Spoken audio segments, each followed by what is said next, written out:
Hi ನಮಸ್ತೆ welcome to ನಂದೂಸ್ life Kannada. ಇದು 67ನೇ ದಿನದ ವ್ಲಾಗು. ಬೆಳಗ್ಗೆ ಎದ್ದು ಕೈಕಾಲು ಮುಖ ಎಲ್ಲ ತೊಳೆದು ಟೀ ಬೇಕು ಅಂತ ಹೇಳಿದ್ರು. ಸ್ವಲ್ಪ ಬೇಗನೆ ಎಬ್ಬರಿಸಿದ್ರು ಯಜಮಾನರು. ಬೇಗ ಎದ್ದು ನನಗೆ ಟೀ ಕೊಡು ಅಂತ. ಸೊ ಬೇಗನೆ 5 ಗಂಟೆ 5:05 ಇದ್ದೆ. ಬಟ್ ಆ್ಯಸ್ ಯೂಶುವಲ್ ಕಂಟಿನ್ಯೂ ಆಗಿದೆ ಹೆಲ್ತು. 3-4 ಡೇಸಿಂದ ಏನಂತ ಇದಾಗ್ತಿಲ್ಲ. ಆ್ಯಂಡ್ ನೆಗಡಿ, ತಲೆನೋವು, ಜ್ವರ ಇದ್ದಾಗ ಬೇಗನೆ ವಾಸಿ ಆಗ್ತಿತ್ತು. ಬಟ್ ನನಗೆ ಈ ಟೈಮ್ ಅಂತೂ ತುಂಬಾ ಹಿಂಸೆ ಆಗ್ತಿದೆ.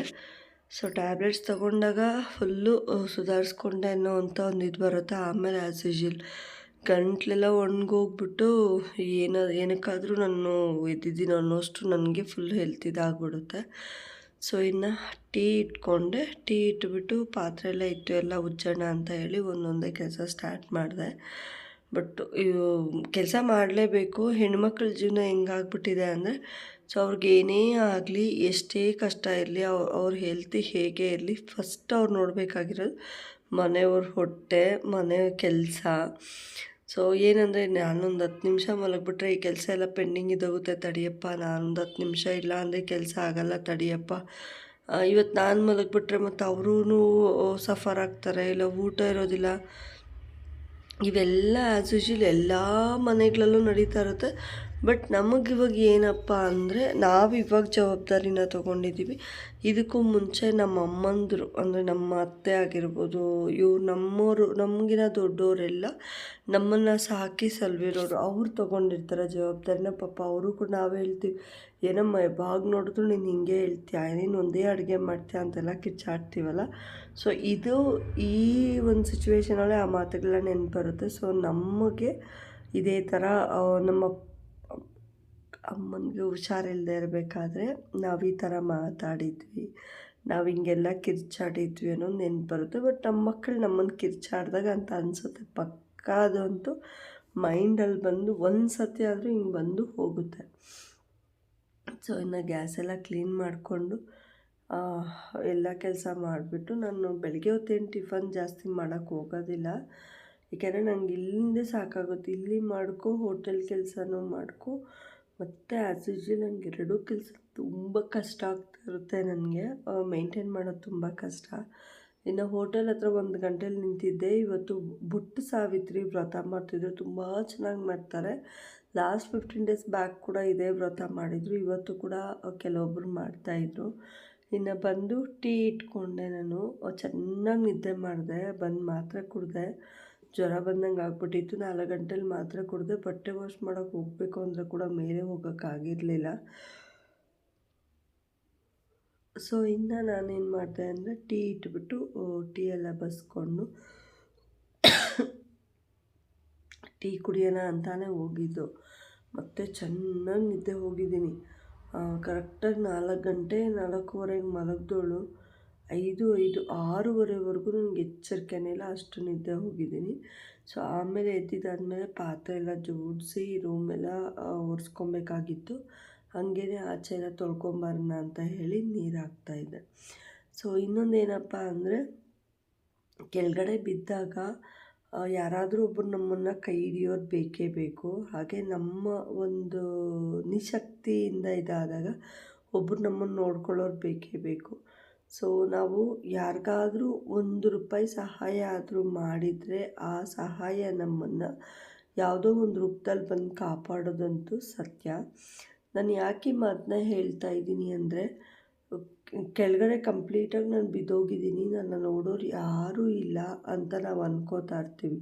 ಬಟ್ ದೇವ್ರು ಯಾರೋ ಒಬ್ಬರನ್ನ ಅಲ್ಲಿ ಕಳಿಸಿರ್ತಾನೆ. ಅವ್ರಿಗೆ ನಿನ್ನ ಇದು ಬೇಕು, ನಿನ್ನ ಆಸರೆ ಬೇಕು, ನೀನು ಹೋಗು ಅಲ್ಲಿಗೆ ಅಂತ ಹೇಳಿ ಮಾಡಿಸ್ತಾನೆ. ದೇವ್ರು ಕಳಿಸಿರ್ತಾನೆ, ಬಂದಿರ್ತಾರೆ ಅಲ್ಲಿಗೆ. ನಮಗೆ ಅದು ಆಗ ಗೊತ್ತಾಗೋದಿಲ್ಲ. ಬಟ್ ನಮಗೇನೆಂದರೆ, ಪೂರ್ವ ಜನ್ಮದ ಪುಣ್ಯ ಅನ್ನೋದಕ್ಕಿಂತ ಈ ಜನ್ಮದ ಪುಣ್ಯ. ಅಂದರೆ 4 ಕಾಳಿಗೂ ಒಳ್ಳೇದು ಮಾಡಿರ್ತೀವಿ ಗೊತ್ತಾ. ನಾವು ಒಂದು ಕೈ, ಒಬ್ರಿಗೆ ಒಂದು ತುತ್ತು ಊಟ ಹಾಕೋದು, ಒಬ್ರು ಯಾರಾದರೂ ಕಷ್ಟದಲ್ಲಿದ್ದಾರೆ ಅಂದಾಗ, ಅಂದರೆ ಈಗ ಏನೋ ಕಷ್ಟ ಪಡ್ತಾ ಇರ್ತಾರೆ, ಅದನ್ನು ನೋಡ್ಕೊಂಡು ನಿಂತ್ಕೊಳ್ದೆ ಓಡೋಗಿ ಅವ್ರಿಗೆ ಅದರಿಂದ ಹೆಲ್ಪ್ ಮಾಡೋದು, ಸಹಾಯ ಮಾಡೋದು, ಅವ್ರನ್ನ ಆ ಕಷ್ಟದಿಂದ ಪಾರು ಮಾಡೋದು, ಇದೆಲ್ಲ ಇದೆಯಲ್ಲ, ಇದೆಲ್ಲ ನಮ್ಮನ್ನು ಒಂದಲ್ಲ ಒಂದು ದಿನ ಯಾವುದಾದ್ರೂ ಒಂದು ಕಷ್ಟ ಒಂದು ಟೈಮಲ್ಲಿ ದೇವ್ರ ಕೈ ಎತ್ತಿ ಮೇಲೆ ಬಿಡ್ತಾನೆ, ಇಲ್ಲ ಒಂದು ಹುಲ್ಲು ಕಡ್ಡಿನಾದರೂ ಕಳಿಸ್ತಾನೆ ಅವ್ರ ಸಹಾಯಕ್ಕೆ ನೀನು ಹೋಗು ಅಂತ. ನಾನು ಮುಳುಗೇ ಬಿಡ್ತಾಯಿದ್ದೀನಿ ಅನ್ನೋ ಟೈಮಲ್ಲಿ ಹುಲ್ಲು ಕಡ್ಡಿ ಆದರೂ ಒಂದು ಅಡ್ಡ ಬಂದರೆ ಪ್ರಾಣ ಉಳಿಯೋದಕ್ಕೆ ಎಷ್ಟೋ ಮೇಲಾಗುತ್ತೆ. ಸೊ ಅದು ತುಂಬಾ ಅನಿವಾರ್ಯತೆ ಕೂಡ. ಸೊ ಇನ್ನು ಅಡುಗೆ ಮಾಡೋಣ ಅಂತ ಹೇಳ್ಬಿಟ್ಟು ಬೇಳೆ ಹಾಕಿದೆ. ಬೇಳೆ ಹಾಕ್ಬಿಟ್ಟು ಟೊಮೆಟೊ, ಈರುಳ್ಳಿ, ಖಾರದ ಸಾಂಬಾರು ಪುಡಿ, ತರಕಾರಿ ಎಲ್ಲ ಹಾಕ್ಬಿಟ್ಟು ಮಿಕ್ಸ್ ಮಾಡಿಬಿಟ್ಟು ಅದನ್ನು ಒಂದು 2ರಿಂದ 3 ವಿಸಿಲ್ ಹಾಕಿಸಿ ಕೂಗಿಸ್ಕೊಳ್ಳೋಣ ಅಂದ್ಕೊಂಡೆ. ಅಷ್ಟೊತ್ತಿಗೆ ಅಕ್ಕಿ ಇಕ್ಕಿದ್ದೆ. ಅನ್ನ ಕೂಡ ಗಂಜಿ ಬಚ್ಕೊಂಬಿಟ್ಟಿದ್ದೆ ಆಲ್ರೆಡಿ ನಾನು, ಯಾಕಂದರೆ ಇದು ಬೇಗನೆ ಅಕ್ಕಿ ಇಕ್ಕಿ 7 ಗಂಟೆವರೆಗೂ ಅಕ್ಕಿಗೆ ಹೋಗೋವರೆಗೂ ನಾನು ಇದು ಮಾಡ್ಕೊಂಡಿದ್ದೆ. ಸೊ ಅದಾದಮೇಲೆ ಇನ್ನು ಸಣ್ಣ ಪುಟ್ಟ ಕೆಲಸ ಎಲ್ಲ ಆ್ಯಸ್ ಯೂಶ್ವಲ್ ಮಾಡ್ಕೊತಾ ಇದ್ದೀನಿ. ದಯವಿಟ್ಟು ಪೂರ್ತಿ ವೀಡಿಯೋಸ್ನ ನೋಡಿ ಸಪೋರ್ಟ್ ಮಾಡಿ. ತುಂಬ ಕಷ್ಟಪಟ್ಟು ನಾನು ವೀಡಿಯೋಸ್ನ ಮಾಡ್ತಾಯಿದ್ದೀನಿ. ದಯವಿಟ್ಟು ಪೂರ್ತಿ ವೀಡಿಯೋಸ್ನ ನೋಡಿ ಸಪೋರ್ಟ್ ಮಾಡಿ. ನಾನೇನು ಅಂದ್ಕೊಂಡೆ ಅಂದರೆ ಸ್ವಲ್ಪ ಒಂದು ಕೆಂಪಗಾಗಿರೋ ಮೆಣಸಿನ್ಕಾಯಿ ತೊಗೊಂಡು ಮಾವಿನಕಾಯಿ ಒಂದು ತೊಗೊಂಡು ಮಾವಿನಕಾಯಿ ಚಟ್ನಿಗೆ ಅಂತ ರೆಡಿ ಮಾಡಿಕೊಂಡೆ. ಬಟ್ ಮಿಕ್ಸಿ ಇಲ್ಲದೆ ಇರೋದು ಮರ್ತೋಗ್ಬಿಟ್ಟಿದ್ದೆ. ಆಮೇಲೆ ಮಿಕ್ಸಿ 9 ಗಂಟೆಗೆ ಬಂದಮೇಲೆ ಮಿಷನ್ಗೆ ಹಾಕ್ಕೊಂಡಿದ್ದು. ಜೀರಿಗೆ, ಈರುಳ್ಳಿ, ಬೆಳ್ಳುಳ್ಳಿ, ಹಸಿಮೆಣ್ಸಿನ್ಕಾಯಿ ಎಲ್ಲನೂ, ಟೊಮೆಟೊ ಎಲ್ಲನೂ ಹಾಕ್ಬಿಟ್ಟು ಚೆನ್ನಾಗಿ ಫ್ರೈ ಮಾಡಿ ಇದು ಮಾವಿನಕಾಯಿ ಕೂಡ ಹಾಕಿ ಫ್ರೈ ಮಾಡಿಕೊಂಡು ಸೈಡಿಗೆ ಇಟ್ಕೊಂಡೆ. ಒಂದು ಸ್ವಲ್ಪ ಕೊಬ್ಬರಿ ಹಾಕ್ಕೊಂಡೆ.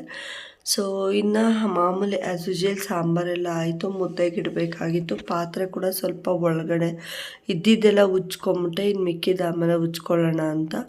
ಸೊ ಡೈಲಿ ಅದೇ ಕೆಲಸನೇ, ಬಟ್ ಮಾಡ್ತಾರೋ ರೆಸಿಪೀಸ್ ಚೇಂಜಸ್ ಆಗ್ತಾ ಇರುತ್ತೆ.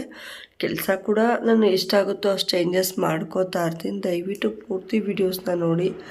ತುಂಬ ಕಷ್ಟಪಟ್ಟು ನಾನು ವೀಡಿಯೋಸ್ನ ಮಾಡ್ತಾ ಇರೋದು. ಯಾಕೆ ನಾನು ಈ ಮಾತನ್ನ ಪ್ರತಿ ಸತಿನೂ ಹೇಳ್ತೀನಿ ಅಂದಾಗ ನನಗೆ ಹೆಂಗೆ ಆಗ್ತಾ ಇರುತ್ತೆ ಅಂದರೆ, ಒಂದೊಂದು ವೀಡಿಯೋ ಮಾಡ್ತಾ ಇರಬೇಕಾದ್ರೆ ನನ್ನ ಹೆಲ್ತ್ ಇಶ್ಯೂಸ್ ಎಷ್ಟೇ ಇರಲಿ, ಹಾಗೆ ನನಗೆ ಎಷ್ಟೇ ಕೆಲಸ ಇದ್ದರೆ ಕೂಡ ನನಗೆ ವೀಡಿಯೋ ಮಾಡ್ಕೋಬೇಕು ಅಂತೇಳಿ ಅಷ್ಟು ಕಷ್ಟಪಟ್ಟು ನಾನು ವೀಡಿಯೋಸ್ನ ಮಾಡ್ಕೋತಾ ಇದ್ದೀನಿ. ಸೊ ದಯವಿಟ್ಟು ಪೂರ್ತಿ ವೀಡಿಯೋಸ್ನ ನೋಡಿ ಸಪೋರ್ಟ್ ಮಾಡಿ. ಸೊ ಇನ್ನು ಹುಲ್ಕಡ್ಡಿ ಕೂಡ ನನಗೆ ಸಪೋರ್ಟಿಗೆ ಬರುತ್ತೆ. ಅಂದರೆ ಸೊ ಮನುಷ್ಯನ ನಾವು ಒದ್ಕೊಂಬಿಟ್ಟಿರ್ತೀವಿ. ಆ ಮನುಷ್ಯ ನಮಗೆ ಏನಕ್ಕೂ ಯೂಸ್ ಆಗೋದಿಲ್ಲ. ಆ ಮನುಷ್ಯನಿಂದ ನನಗೆ ಯಾವುದೇ ರೀತಿ ₹1 ಲಾಭ ಇಲ್ಲ ಅಂತ ನಾನು ತಿಳ್ಕೊಂಡಿರ್ತೀನಿ. ಬಟ್ ಅದೇ ಮನುಷ್ಯನಿಂದ ಇವತ್ತಲ್ಲ ನಾಳೆ ಯಾವುದಾದ್ರೂ ಒಂದು ಸಣ್ಣ ಉಪಯೋಗ ಆದರೂ ಆಗೇ ಆಗುತ್ತಾ ನನಗೆ. ಸೊ ಹಾಗಾಗಿ ಯಾರನ್ನು ದ್ವೇಷ ಮಾಡ್ಕೋಬಾರ್ದು, ಯಾರ ಹತ್ರನೂ ಜಾಸ್ತಿ ಮಾತಾಡಬಾರ್ದು. ನಮ್ಮ ಲೈಫಲ್ಲಿ ಏನೆಲ್ಲ ಬರುತ್ತೆ ಅದನ್ನ ಅಸೋಸಿಯೇಟ್ ನಾವು ಮಾಡ್ಕೊಳ್ತಾ ಲೈಫಲ್ಲಿ ಬಂದಿದ್ದನ್ನ ಇದು ಮಾಡ್ಕೊಂಡು ಹೋಗ್ತಾ ಇರಬೇಕು. ಸೊ ಹಾಗೆಯೇ ಪ್ರತಿಯೊಬ್ಬರಿಗೂ ಅವ್ರದ್ದೇ ಆದ ಒಂದು ವ್ಯಾಲ್ಯೂ ಇರುತ್ತೆ. ಆ ವ್ಯಾಲ್ಯೂಗೆ ಗೌರವ ಕೊಡ್ತಾ ಪ್ರತಿಯೊಂದನ್ನು ನಾವು ಮುಂದುವರ್ಸ್ಕೊಂಡು ಹೋಗೋಣ ಅಂತ ಹೇಳ್ತಾ. ಸೊ ಇವತ್ತಿನ ವ್ಲಾಗ್ ಇಷ್ಟೇ, ಡೈಲಿ ವ್ಲಾಗ್ ಇದು. ದಯವಿಟ್ಟು ಪೂರ್ತಿ ವೀಡಿಯೋಸ್ನ ನೋಡಿ ಸಪೋರ್ಟ್ ಮಾಡಿ. ಹೀಗೆ ಡೈಲಿ ವ್ಲಾಗ್ಸ್ ಜೊತೆ ನಾನು ನಿಮಗೆ ಸಿಗ್ತಾನೆ ಇರ್ತೀನಿ. Thank you so much. ನನ್ನ ಪೂರ್ತಿ ವೀಡಿಯೋಸ್ನ ನೋಡಿ ನನಗೆ ಸಪೋರ್ಟ್ ಮಾಡಿ ಅಂತ ಕೇಳ್ಕೊಳ್ತಾ, love you all. Bye by.